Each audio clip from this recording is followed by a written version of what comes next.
guys, Jack here, and I'm back with episode 9 of West Ham Weekly, which is an episodic segment that is on YouTube, available like a little podcast really, where we talk about everything West Ham that has happened in the last week that we may need to catch up on, and maybe just my general thoughts and views of what's going on at the club, and obviously match reports. So obviously it is, as I'm recording this, Friday today, and we did play Bikarama last night in the second qualifying round of the Europa League, first leg at Upton Park. We filled out quite a strong team in all honesty. Adrian, I do believe, O'Brien, Tompkins, Reed and Cresswell. In midfield, I believe we had Jarvis, Nolan, Noble and Emil Furtado. Zarate playing centre forward, and Maiga as the lone striker up front. Obviously, Zarate was dropped down a little bit to support him.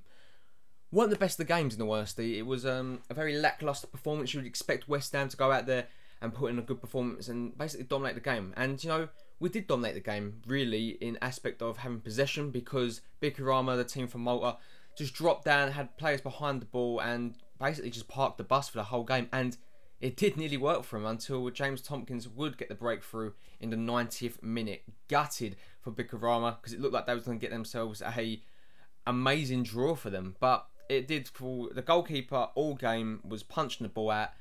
Didn't know how to catch the ball. I don't know why, but he just didn't like to. He missed it completely, and Tompkins just chested it in at the back post to get the goal. So very well played there for JT. But let's talk about the game in itself. I believe we did see Diego Poyet come onto the pitch, Elliot Lee and Samuelson, who looks like actually quite a decent player in all honesty. Samuelson, he played in that 3-3 draw against Peterborough, and he looks like a very lively player. Looks like he can bring something to the plate. He got a massive cheer when he come on, and I like the look of him. He looks like a decent player. Zarate did actually pick up man of the match.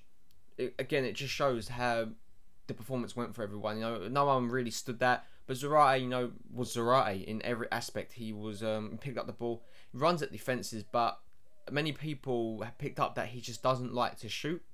I don't know what that is. He holds the ball up and waits for someone else there. But I think Zarate should be a little bit more selfish. You know, if you can get into them positions, then why not have a pop? You never know what's going to happen, but just don't become too greedy. But yeah, it wasn't the best of games for us. But again, we still got to see some young talent in the likes of Samuelson, obviously Lee and Poyet come onto the pitch. So I'm very happy about that. I was expecting to see maybe Burke or Oxford maybe make an appearance or be in the first team, but they wasn't. But you know, defensively we were fine. Midfield, Noble and Nolan, not a good centre midfield partnership in all honesty. I think Nolan is done at West Ham United. I think many people did pick up on that on social media.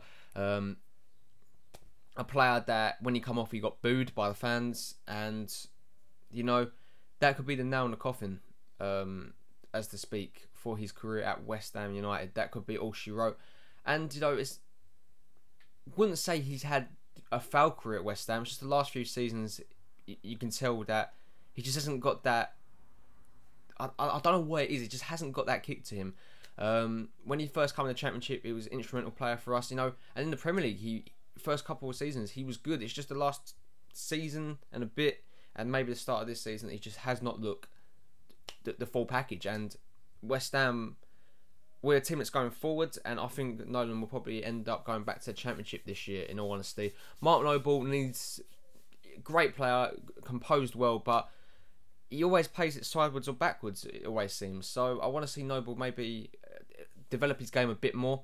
Modibam Jaeger was just nothing up front, it seemed. As I was hearing, it seemed like he was nothing up front, making no runs on nothing. I don't know how on earth, you know, you get a clean slate under a new manager, you go out there and you show why you want to be at the team.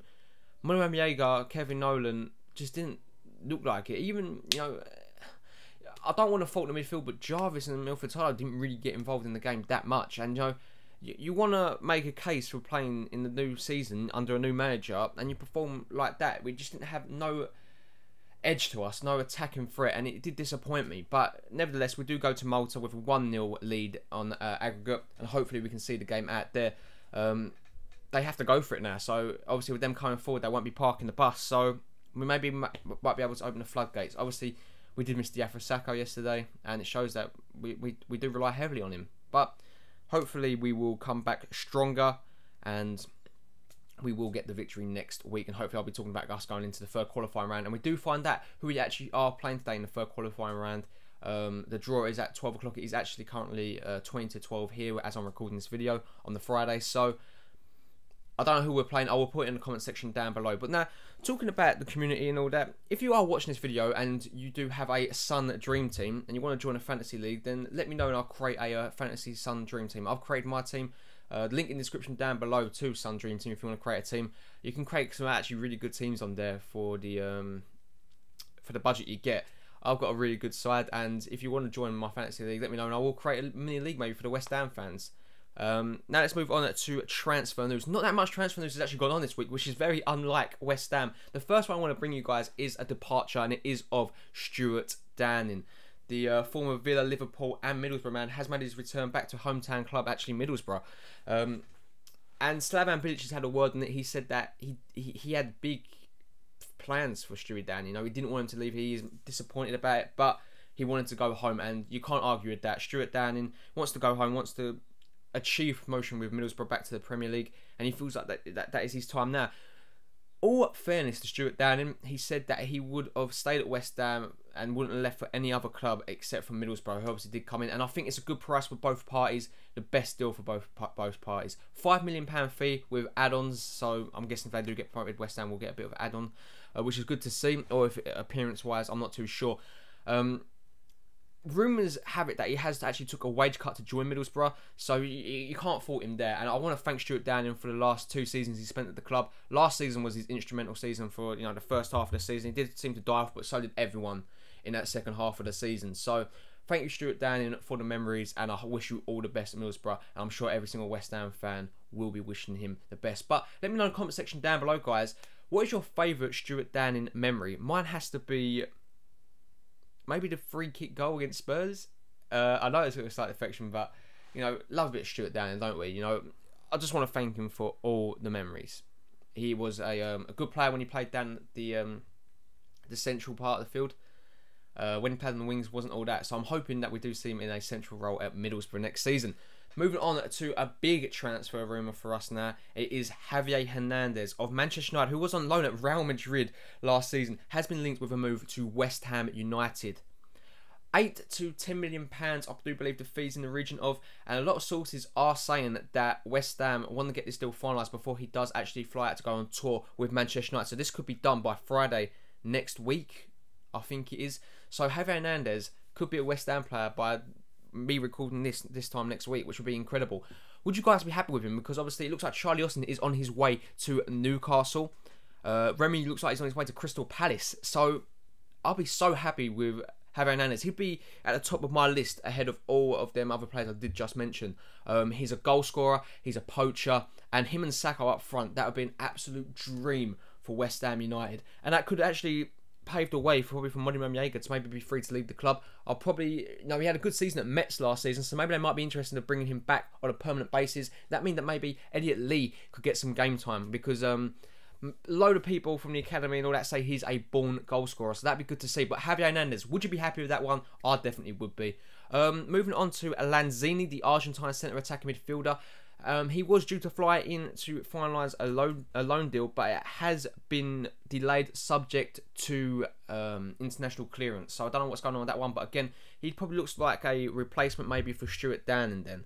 Obviously he was coming in before that, but maybe Bilic already knew that Downing was leaving. So I'm happy with that one. Good that we're not getting him on a permanent just yet. I hope it's a permanent with a view, a loan option with a view to buy. I'm not too sure. But also, more good news, we did actually sign Carl Jenkinson on loan at right back after he did sign a 5-year deal with the Gunners. I'm hoping that maybe he sees sense when he goes back to Arsenal. I'm hoping they've only signed that 5-year deal, so we might have to pay a little bit more for him. Obviously, it's not ideal, but I'd really love Carl Jenkinson to join the club on a permanent basis. It would be awesome for everyone involved, and Hector Bellerin looks like he could be holding down that Arsenal right back spot for a long time coming. And Jenko wants first team football.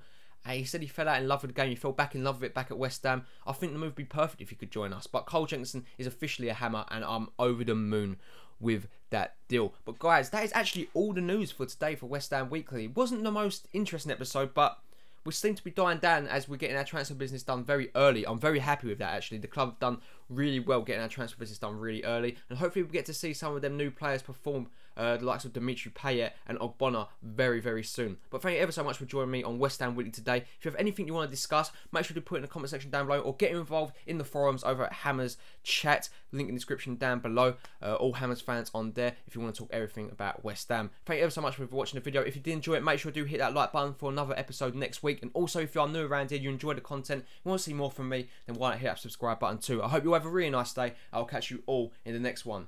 Peace.